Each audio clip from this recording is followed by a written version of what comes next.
how do we do it and do it well and get people into the film if we use high frame rate 3D? Yeah, so we would want to use that as to the best of its capability, and not just, hey, it's in 3D. You know, I mean, the art houses want you to go to these 3D films. That's why a lot of the film companies are doing post-production 3D. And I always feel that's kind of a mistake, because it doesn't ever look right. If it's not filmed in 3D, it shouldn't be projected in 3D. It also destroys the lighting. Mm-hmm. You actually lose you lose brightness, and the contrast goes up when you do a post-process 3D. Yeah.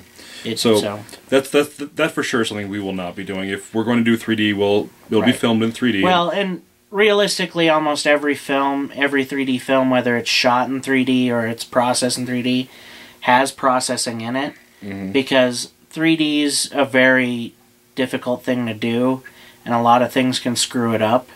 And if you didn't get it in production, you might have to process it in post to get what you need out of the 3D. And it works okay that way as a band-aid kind of thing, but yeah, it's less noticeable. When you do it for a whole film, it's pretty painful, I think. I totally agree. And so that is something that we have been looking into, is filming in 3D. Yep. Which, it's okay to film in 3D and project in 2D. It doesn't really do much to it. Right, because I think most people, most of the time, they just keep the left eye. So, you know, you're shooting with two cameras. You get the 3D picture when you use the two cameras, but then you also get the 2D picture because you'll just use the image coming into the left eye or the left camera in the rig.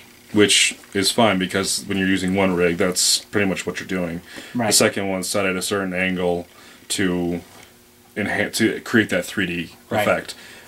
So we'll probably film in 3D just because it's available and we can make really good use of it. And I think high frame rate would be a very good option for us, especially for a lot of our action sequences and for moving the camera. And since we have such great detail in the script for that, I think it'd be really great, because you can also slow that down to 24 frames per second and project it in 24 frames regardless. Right. And it is a selling point. It really is. Yeah, and I mean, I'm open to it, but we have to figure out how to make it look... I don't want to say... No, that's not a good word. We have to make it look film real and not real. You know, it's like, you know, film real in that's a place you think you could be, you know what I mean? Where you suspend your disbelief and you go in there, and not real where that's a set. Yeah, we want you to come along with us on the journey, not sit in the background and watch our journey. We want you to be part of our journey. Right. And I think, you know, kudos to Peter Jackson for going there and trying it out. Yes.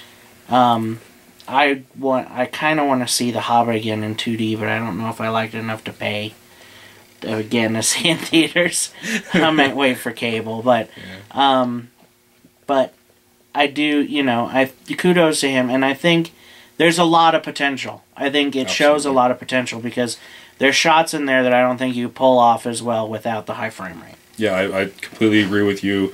But you know what? Why don't you tell us? Why don't you submit your personal reviews of The Hobbit if you saw it in 2D, 3D, or high frame rate 3D? Submit them to us. You know, you can hit us up on the Sonata Chronicles Facebook page, the Twitter account, or here on YouTube. Twitter is @ChroniclesSonata. Facebook is facebook.com/Sonata Chronicles.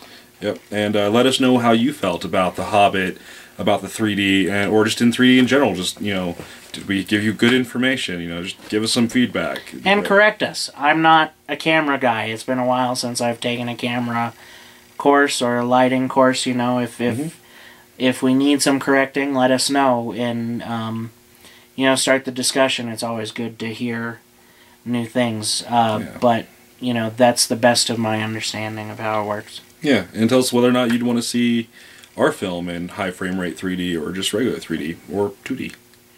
Alright, that's episode 21, supersized. I think that's maybe almost 30 minutes, so enjoy. Awesome.